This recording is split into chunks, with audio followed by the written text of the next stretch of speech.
We've been interviewing Ian Acheson. He was a prison governor, having started work firstly in HMP Grendon, and he worked in the service for about 10 years. Since then, he's been involved in other things. He describes himself as a recovered Mandarin, a visiting professor at the Staffordshire University. His interests are not only prisons, but include police, terrorism and combating violent extremism. He writes extensively, and he's written articles for most of the UK newspapers, and he also writes for the Spectator magazine and for The Critic. And we asked him to start with, what are the problems he sees with the prison service? Well, we've only got half an hour, not half a day. Can I just check? Our prison system manages failure. I think that's the first thing to say about it. It manages human failure.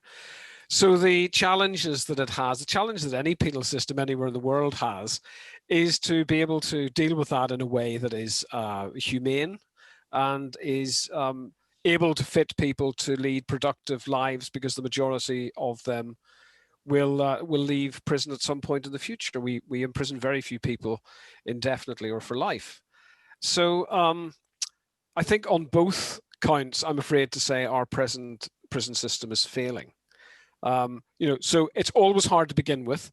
Running a prison, I always used to say, was a bit like being the mayor of a town that nobody wanted to live in, and that included the staff often. So it's a profoundly complex operation.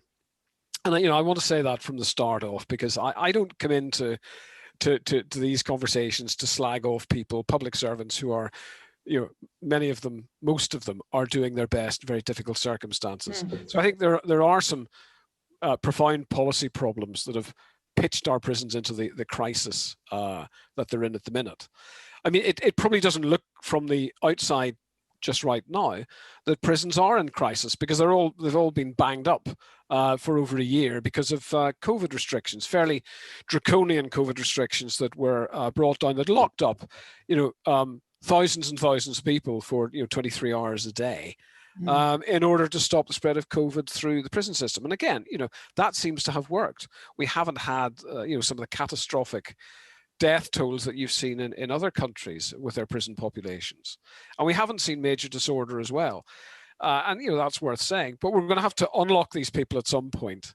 And I worry that when we do so, unless there has been some learning and additional resources, and I'm a bit skeptical about either of those things being achieved. In the meantime, during this whole lockdown phase, you're going to see a default back to the really gruesome environment that we had for many prisoners and prison staff before COVID. And that was when every metric of decency, safety and security was in free fall, when staff retention was eye-watering.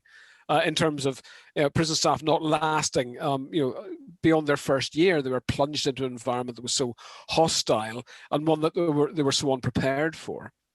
So I think those problems, unfortunately, are probably going to come back again as we unfreeze the system.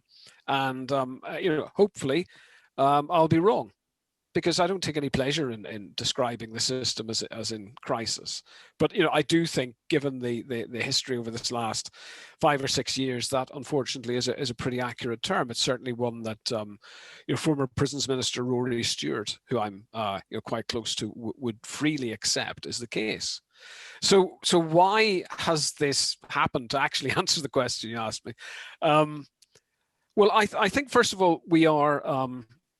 And this will be maybe sound a bit odd, we're addicted to cheap custody. And we're extremely bad at it, particularly in short-term custody.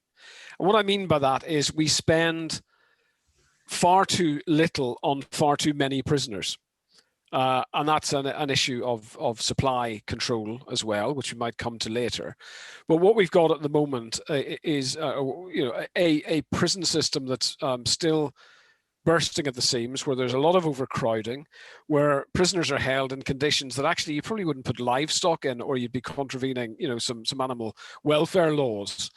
And we marinate them in profoundly dysfunctional places with very high levels of interpersonal violence, very high levels of distress, and staff who have been completely denuded of all experience because of austerity cuts, who are overwhelmed by the task in front of them. So I think there's that sort of perfect storm of variables. And, you know, it would have to be said, and I'm speaking to you as, you know, I'm a member of the Conservative Party. And I haven't been afraid to say, despite that, that the austerity cuts, the criminal justice system and prisons in particular, were an act of almost, I've described it before as criminal stupidity. And that is a reflection of basically senior bureaucrats in the prison service colluding with ideologically motivated disaster ministers like Chris Grayling to cut swathes of experienced frontline staff out of a system that was just about coping, you know, before 2010, and created that environment where everything else just went, you know, to the wall. Because if you don't have confident and experienced prison staff, well trained and well led, and we might come on to that, and supported, to ensure and to deliver a safe environment, setting the tone, you can't have any of these other things that, you know, academic criminology is obsessed with, and we might come on to that also. And you can't have what is ludicrously called a rehabilitation culture. So there are very serious questions to level at government about what was done to the criminal justice system, but in and of itself, that couldn't have produced the powerless state we have now. And I think that's something that's connected more with leadership and culture than it is with resources. I think one of the things that's happened to the prison service over the last 10 years is that it has drifted further and further away from a criminal justice agency with a priority for public protection into an organization which, certainly at its corporate level, very disconnected from the front line, by the way, and, you know, any staff you talk to will reiterate this. But an organization seems to be more concerned with personal pronouns and intersectionality than the appalling conditions that staff and prisoners are forced to endure at the sharp end. And I think that, you know, that's happened over a number of years. And if you also look at the kind of cult of managerialism that has insinuated itself into what is, I'm afraid, you know, a profoundly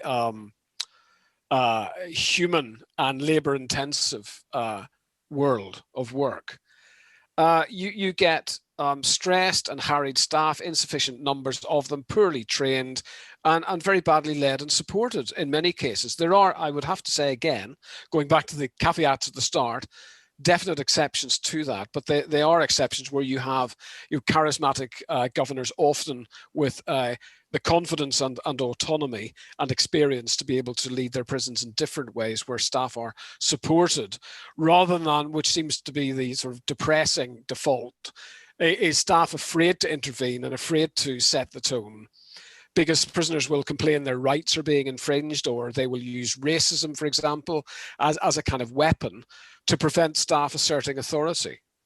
So you need strong leadership there. And I'm afraid to say the leadership at the top of the prison service not only is inept, it's also invisible.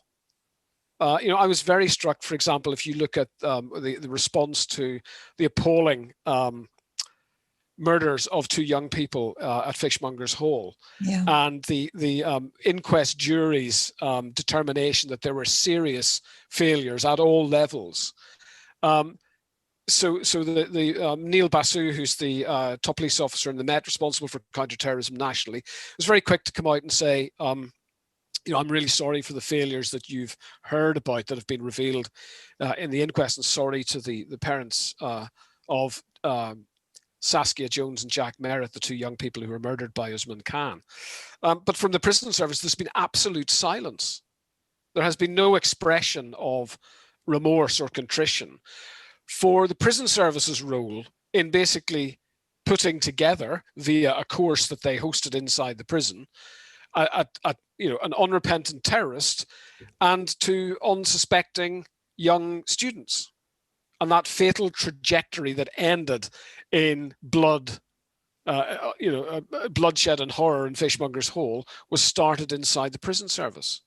And it's not really surprising. The prison service is a kind of default lagger mentality, and has had for a number of years, where the wagons get circled whenever something goes wrong, and nothing gets said at all. And that's a reflection of an internal culture as well as an external culture, where staff on the front line working with prisoners perceive that they are unsupported by a corporate organization that cares more about, as I say, ludicrous abstractions than it does about, and the rhetoric of progressiveness.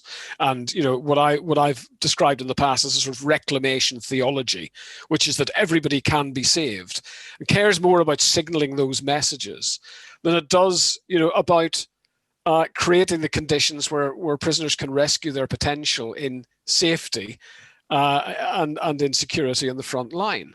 And there is a complete mismatch between the rhetoric and the reality. And as you might expect from listening to me, I've drawn that to the attention of ministers in Anglo-Saxon terms. But getting this cultural juggernaut to change direction, to restore the prison service to a public protection agency,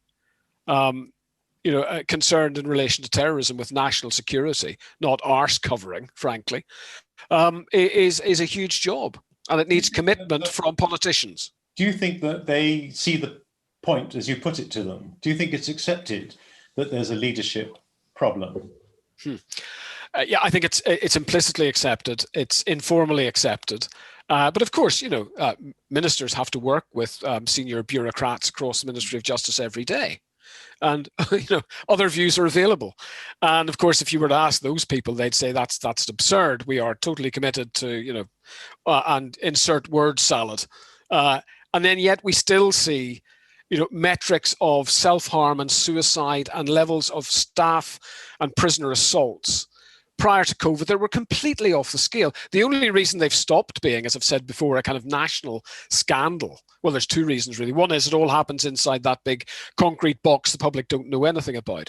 But secondly, it's because of COVID, because the available amount of people to hurt is dramatically reduced when you're banged up for 23 hours a day. But actually what we are seeing still are rocketing problems with mental health with prisoners who have been, confined to this existence for 16, 17 months now, with very little contact with the outside world and very little time in the fresh air even, but certainly through visits being suspended and only partially mitigated by video visits.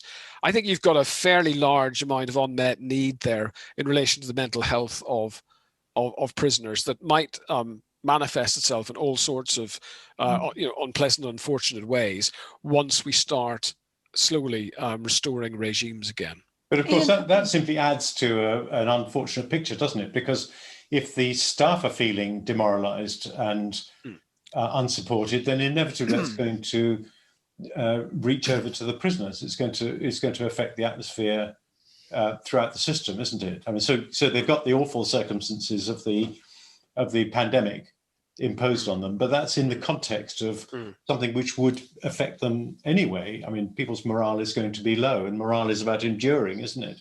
If you have low morale, you can't endure.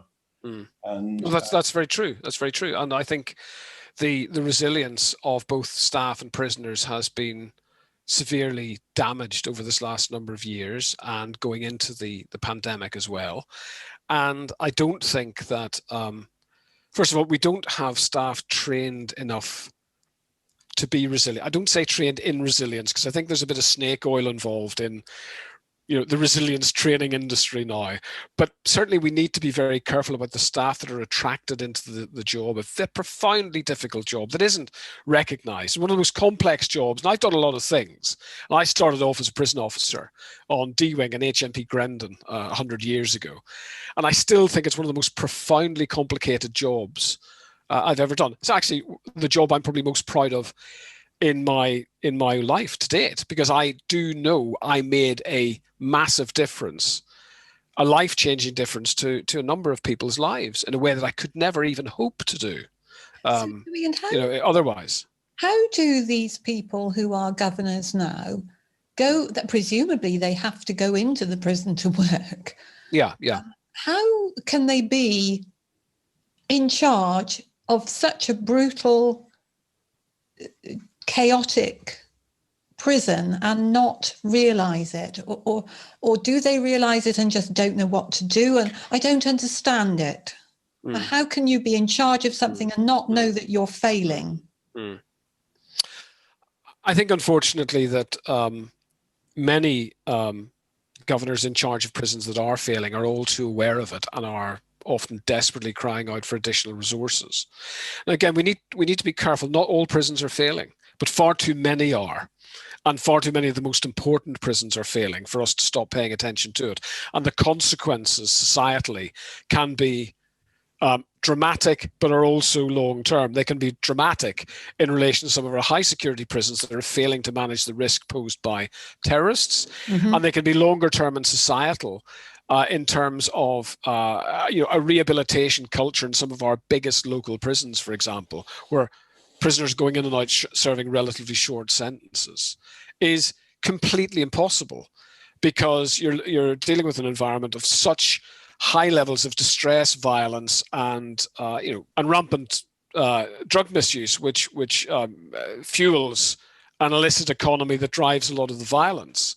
So you have to have a lot of sympathy for people who are trying to manage in that environment, which is so degraded in terms of what they probably signed up to do, that the best they can hope to do is get from one end of the day to the other without anybody dying.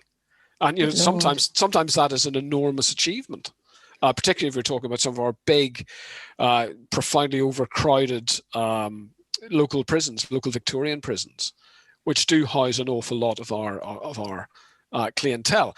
Just to go back to one of the things I mentioned earlier, when I said we were addicted to cheap custody, but also we're very bad at it. I just wanted to kind of amplify what I meant by the part two of that.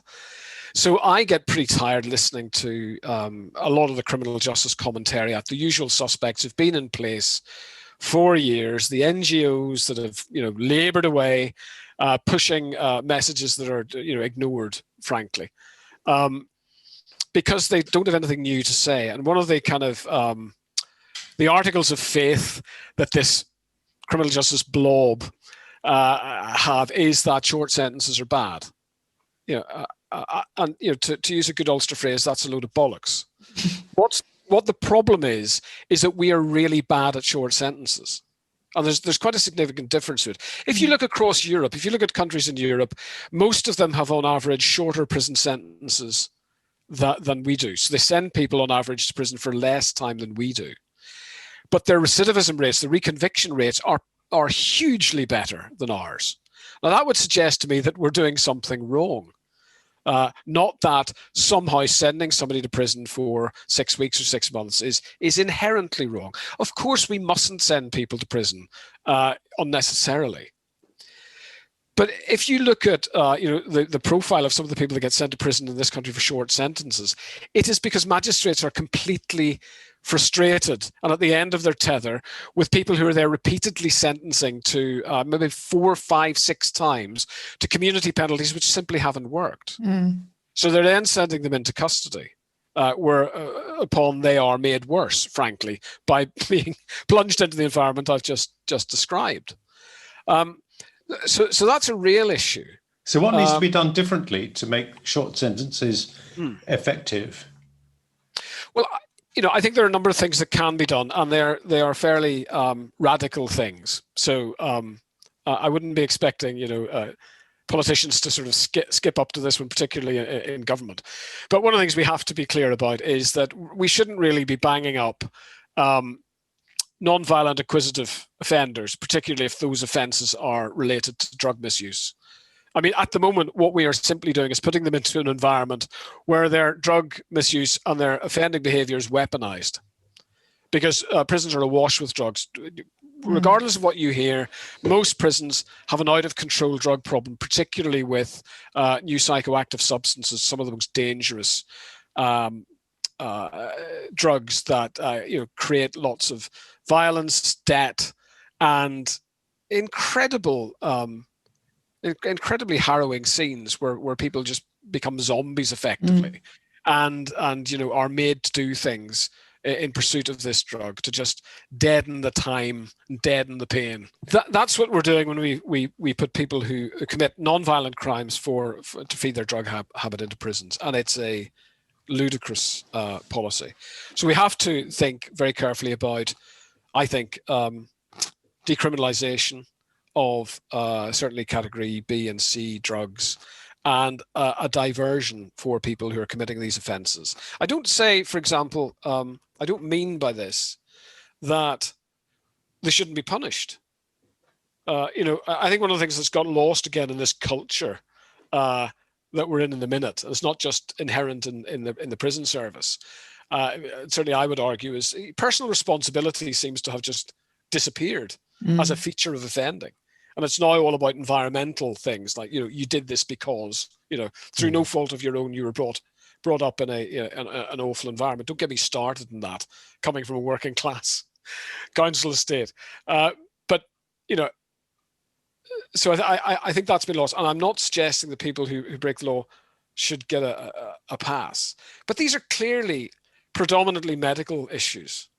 There's an addiction here. There's a physiological, physical addiction that needs to be intelligently tackled. And there should be a place for those people. Now, if you got rid of those people, sorry, I'm giving you a rambly answer to No, this is fine. This is fine. Stay with me. So if you get rid of those people, and there are other categories of offender, mentally disordered offenders as well, although they're a bit more complex. But you create the space in prisons, and then you're able, with that space and not reducing staff, to really get around the offender and offer him services, or her services and therapies that will have a proper impact. One of the other people who go into prison in short sentences don't get very much at the minute. They're literally just warehoused, and you're stacking lots of people with disordered, chaotic lives on top of each other, and then you're expecting them to not offend when they're released. It's an insane situation, clearly.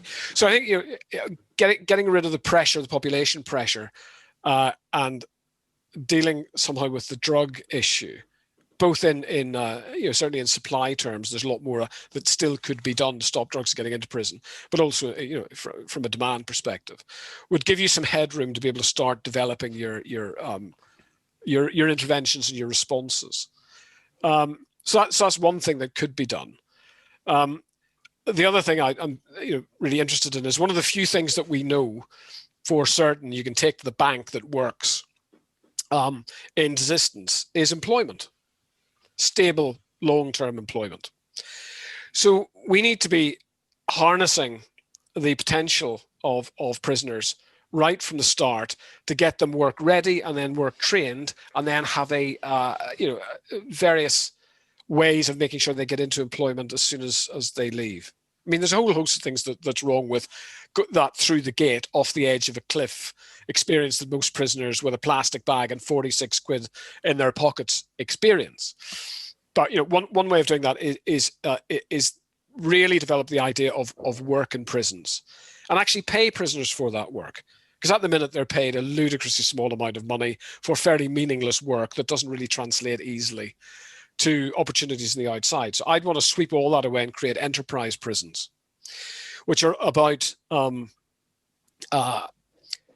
creating those opportunities for employment, either for prisoners who might be able to start their own business, or with links to employers with the training capability inside the prison and a pipeline through to employment outside, obviously for people who are safe and compliant and so on, and aren't risky.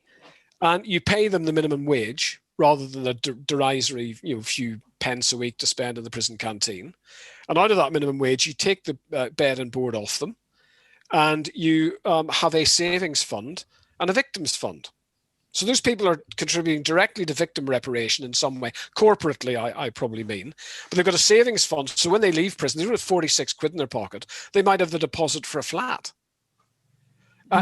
So we could literally talk all day about the things that you can do. The other thing I will talk about, and incidentally, I don't think, I'm afraid to say, some of the harder edge stuff gets talked about enough. And I'm quite an enthusiast for muscular humanity in prisons. I'll put it like that, if that's an accurate description.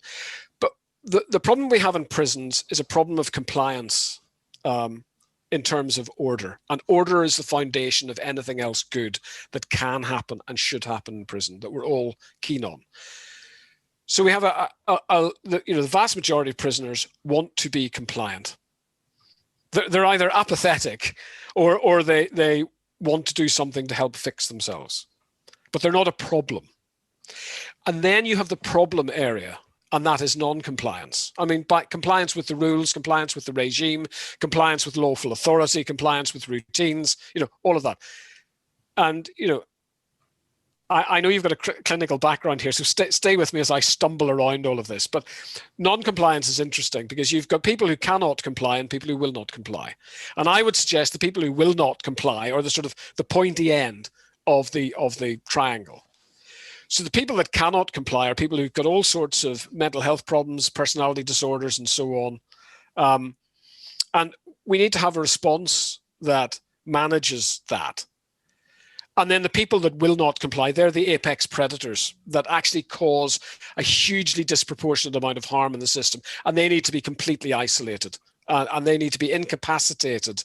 And their rights need to be subordinate to the rights of all these other prisoners who are going through the prison system, who need to have a shot at fixing themselves and allowing staff to help them fix their potential. So the people I'm talking about in that category, which should be very small and easy to deal with, actually, if you were robust about doing so, are the organized crime people who are running, the illicit drugs economy. They are violent extremists. They are in relation to predatory sex offenders, highly physically assaultative people. I'm not talking about the people who are violent perhaps because they can't control themselves. The people who violence is instrumental in terms of power and control and so on. But that's a very small number of people, and we need to grip them very tightly in order to let rehabilitation have any meaning on the prison landings. If you're going to isolate the will not cooperate people, that apex group, I mean, that's a very interesting challenge in itself to think, how could you do that? Yeah. If you put them all together in one place, you've got an explosion waiting to go off. If you isolate them, in solitary, that's probably intolerable. But maybe they earn their rehabilitation through solitary, etc. I'm only interested in this because of working in an intensive care unit in a psychiatric hospital and appreciating the power you have if you've got a locked unit and where you know very well who's cooperating and who's not cooperating, and you can certainly identify the problem. The problem then is what do you do with those people? Do you have is there a model somewhere in the prison service for that? Yeah, well, I mean, the prison service would say, in fairness, that they have a system for dealing with these people.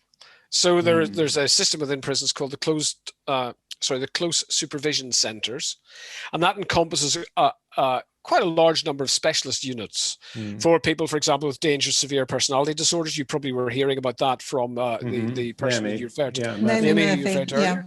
And for other units for highly physically assaultative prisoners and so on. So I'm not suggesting something doesn't exist. And again, I'm in danger of sounding very old-fashioned, and certainly my critics would say old-fashioned and punitive. But I remember when I left the prison service in 2001, I left from Dartmoor Prison. And Dartmoor Prison was then regarded as a control prison. In other words, it was a place that you sent people who'd failed everywhere else. And yes, that was a lot of potentially tricky and difficult people being managed together. But I would suggest that if you have a well-trained, motivated and led staffing group, maintaining a decent regime there and helping people turn themselves around actually becomes a matter of pride. Now, Dartmoor Prison, when I left, was savaged by the prison service bureaucracy. And there were several very embarrassing things that were revealed in terms of just how poor the regime was. But only 18 months before, the Chief Inspector of Prisons praised the prison for doing exactly that job, for having that role. So it can be done.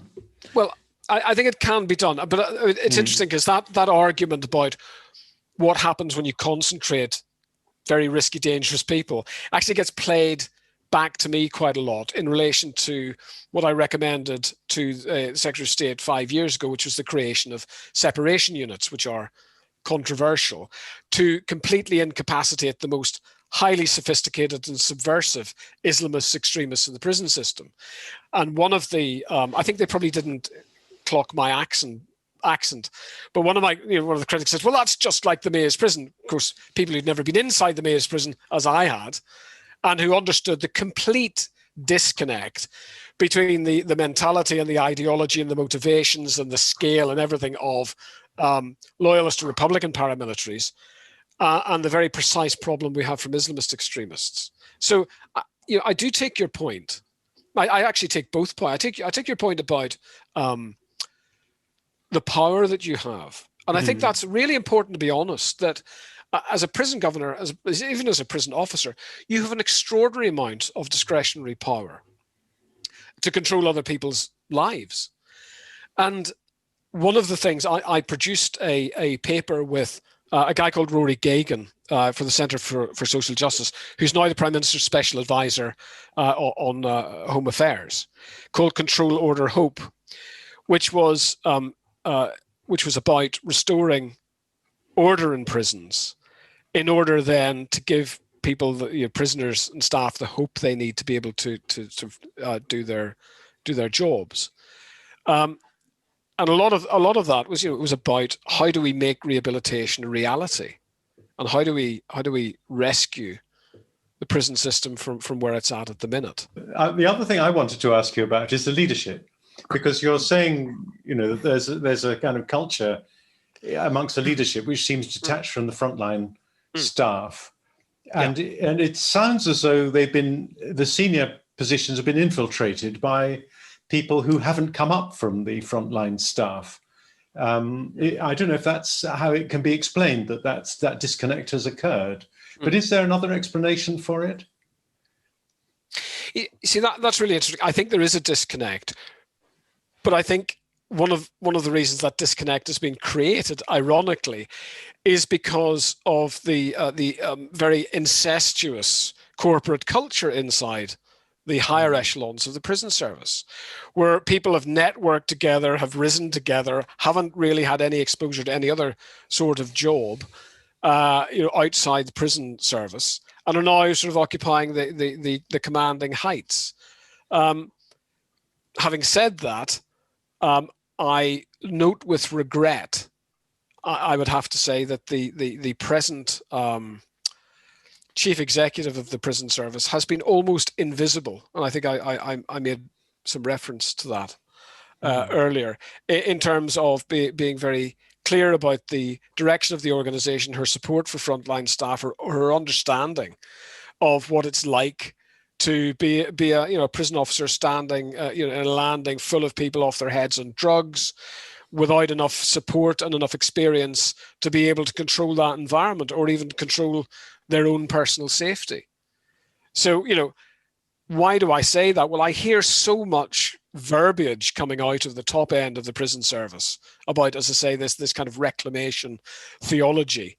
And I see so much closeness between policy people in the prison service and some big academic institutions and some NGOs, all of which sort of seem to cross-fertilize each other, that I think it has the defects of an organization that hasn't been exposed to scrutiny, and hasn't been refreshed by leadership from the outside, particularly when the organization was really in free fall. 2 or 3 years ago, when there could have been an opportunity to bring somebody in that would lead and inspire staff as the priority. But instead, I'm afraid, unfortunately, what happened, it was just another bureaucrat who'd run a district council that got brought in. And that wasn't, to my mind, and actually I know in the minds of ministers at the time, that wasn't the characteristics that they were looking for. So I've no idea why that happened, but I think it was a mistake. And so that person came in without the depth of experience that you would expect somebody in charge of that organisation to have. Or any experience, perhaps. I think it's not so much a question of long-term experience inside the system, because I've just illustrated how that can work play against change. You. Yeah, it is the possession of the right characteristics to lead a uniformed, predominantly uniformed criminal justice law enforcement agency with a public protection focus. Right. I think that's just been allowed, as I've said before, to drift away into progressive wokery and a delusional mindset at the top of the corporate prison service in relation to what's happening at the front end. And I absolutely know this is the case, and I know ministers are worried about it. But can it be changed? Well, I think you just have to, refresh the senior management there, however that works. That sounds a euphemism for. Well, who knows? How do you get rid of people? I mean, there are a lot of people that do well inside public sector organizations, but that isn't the same as doing good, as I'm sure you will know. And how you get rid of them is. Will you refresh them, as you say? Well, I just.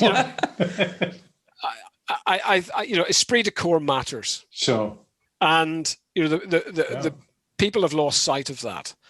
This is a uniformed organization with an officer class in off the rack M&S suits, telling them what to do. It's ludicrous, that we have this disconnect between civilianized governors and uniformed frontline staff. You go to the most progressive prison system in the world, renowned Norway. The dude lifting the barrier on the gate looks the same as the director of the prison. And that is important. And it's not just about, I don't have a uniform fetish. It is just important because it connects that organization together, that it makes people who work in it feel that there's a common endeavor. So I would put prison governors back into uniform as a visible symbol that this organization is being unified, that esprit de corps matters, and that's been completely forgotten about as various layers of wonkery have happened that has destroyed the rank structure inside the prison service and made it ludicrous.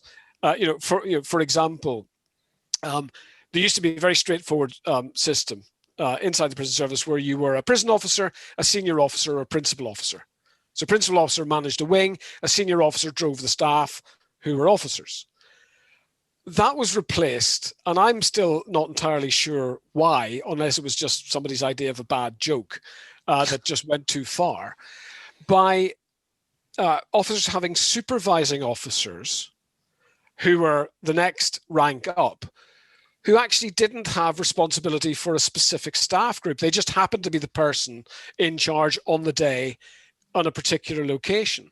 Now, why on earth does that matter in the grand scheme of things? One of the things that we have never really got right, in many uniformed organizations, or we routinely fail to understand the significance of, is the supervisor's role, the man or the woman that's in charge and driving the staff, setting the tone, and managing the environment. And, I think we've drifted away there. So once again, you have a slightly rudderless, leaderless kind of environment. There are certainly examples. Day and daily. There are certainly examples where it's done well. I mean, the military have got regiments which function well and have a well tried and tested approach to promoting morale through all the ranks. And they've still got an officer class. They don't all have to be kind of privates promoted to general. But on the other hand, they're still able to do it. And then there are other regiments which don't function well, where you have to change the officer class. And usually it's the officers you have to change, not the rest of them. No, exactly. And we've some of the best military training in the world.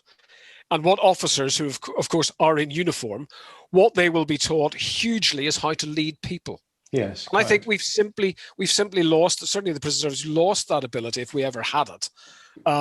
Although you could argue that when chief officers were a rank, you had a senior uniformed person, responsible for all the staff in a prison. That was different. But all of that has been lost, and part of that is again this sort of drift away from law enforcement and into something else, which is suits the kind of orthodoxies that have been created around rehabilitation and so on. But prisoners, it's not just me banging on about this, and the importance of control at the front line for everything else to happen. Peter Clark, who was just retired as Chief Inspector of Prisons, virtually every single report, almost without exception, that you would see, and I've read them all, would at some point during the description of what was going on lament the fact that staff were not enforcing basic rules.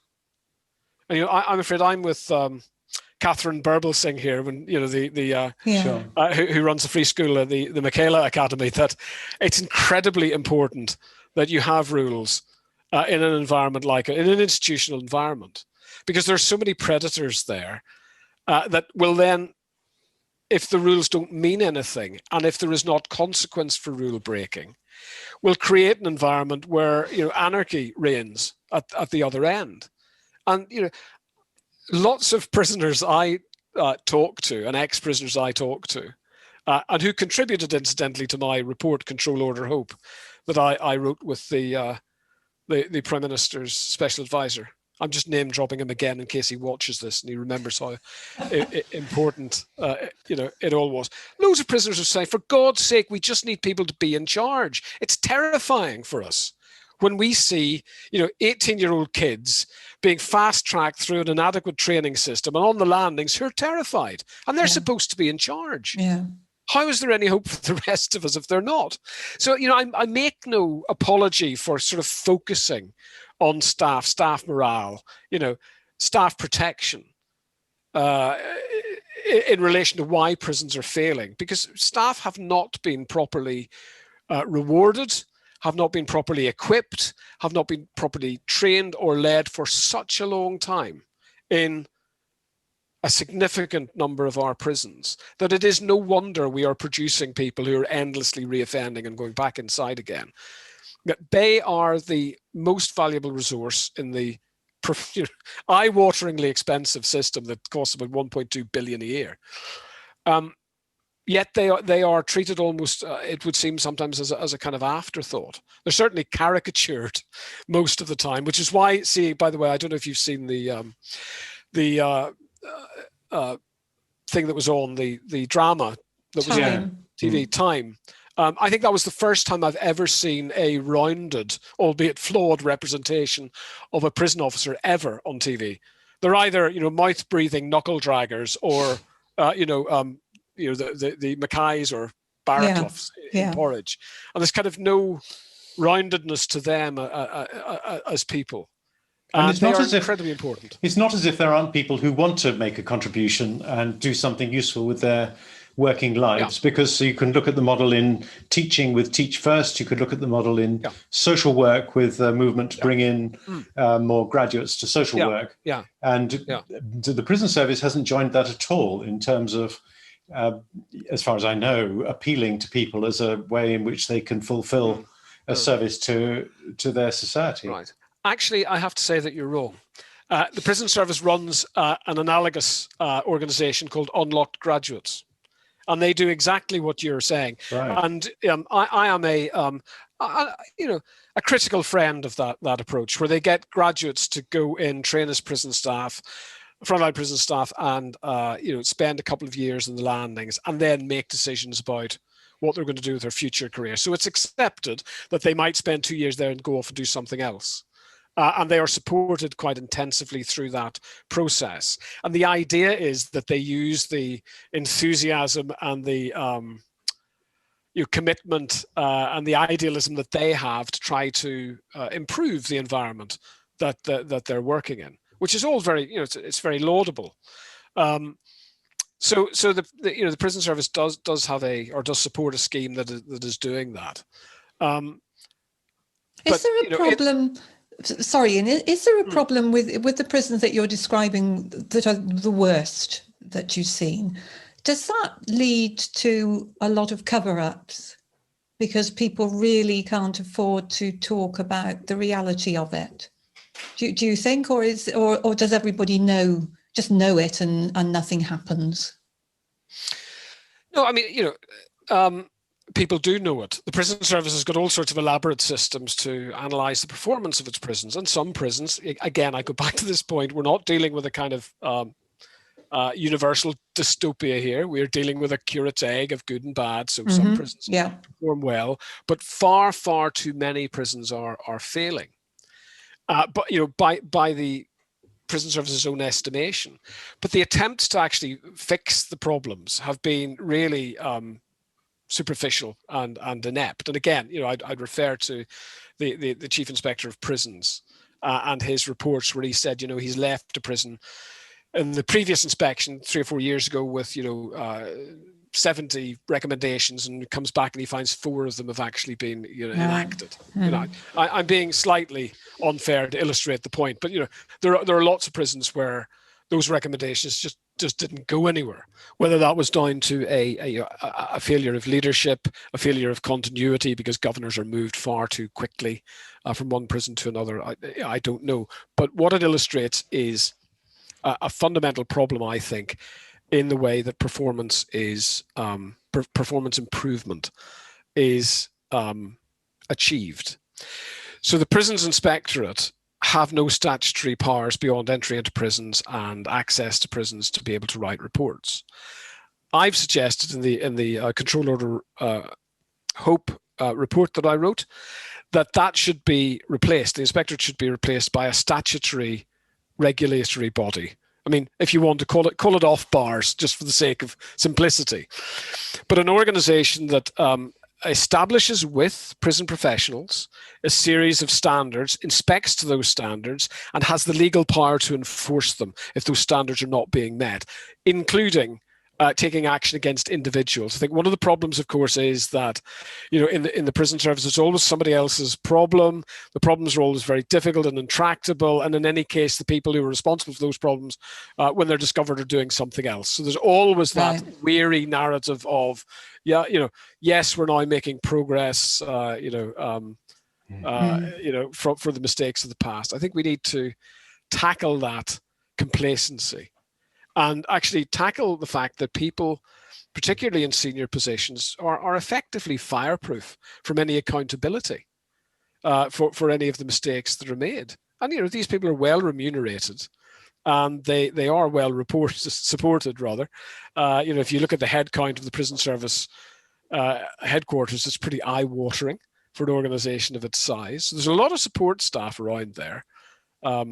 Incidentally, much of which I would cull completely and put that money back into frontline prison staff and support to governors directly. But that's something I would certainly see as being an enabler for the fundamental change that's required when people start to realise I am accountable for delivering this, rather than by the time it all falls apart, I'll be 3 rungs up the ladder.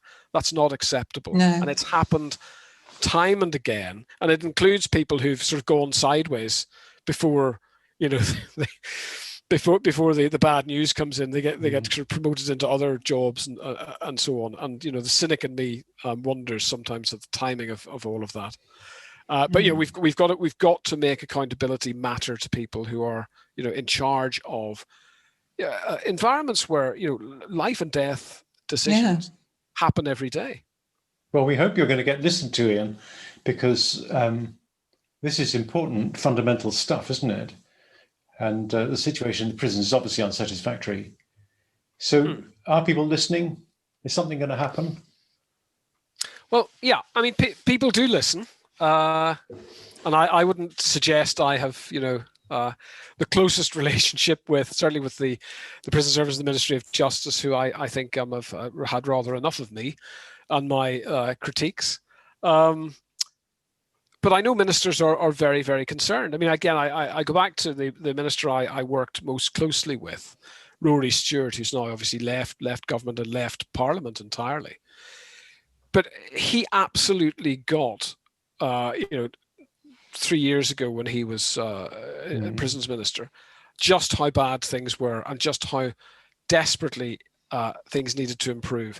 And that really resulted in him, and I don't know if this has ever happened before, but he almost took operational control of the service day to day in order to stop the whole thing falling apart. There was just, there was a void of control and leadership there that he stepped into. And he made many bold initiatives, including a Safer Prisons project, if you remember, where he said, if the results of this project are less stable than when it started, I'll resign. Yeah. Events intervened, and he was promoted to a cabinet position before he could follow through on that. But in fact, actually, some of the initiatives that were put in place that were borrowed, I would have to say, from work that I was doing with him, did actually deliver and made prisons safer. And I think, at the risk of repeating myself, I think it's very easy to look at folk like me and think, oh, he's being really oppressive, and he's authoritarian, he wants uniforms and all the rest of it.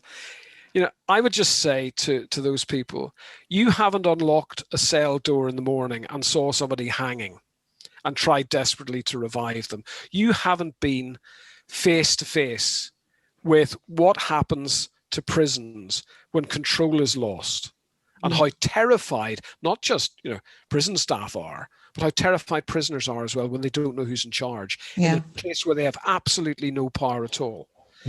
So when I'm driven to say control is important, restoring control is important, restoring order is important, the broken window theory should be in prisons, which incidentally are full of broken windows, for Christ's sake.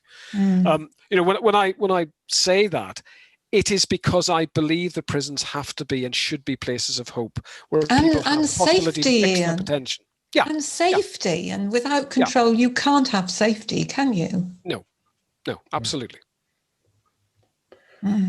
Well, thank you very much. Thank you, Ian. That was so interesting. Oh, well, I'm very pleased.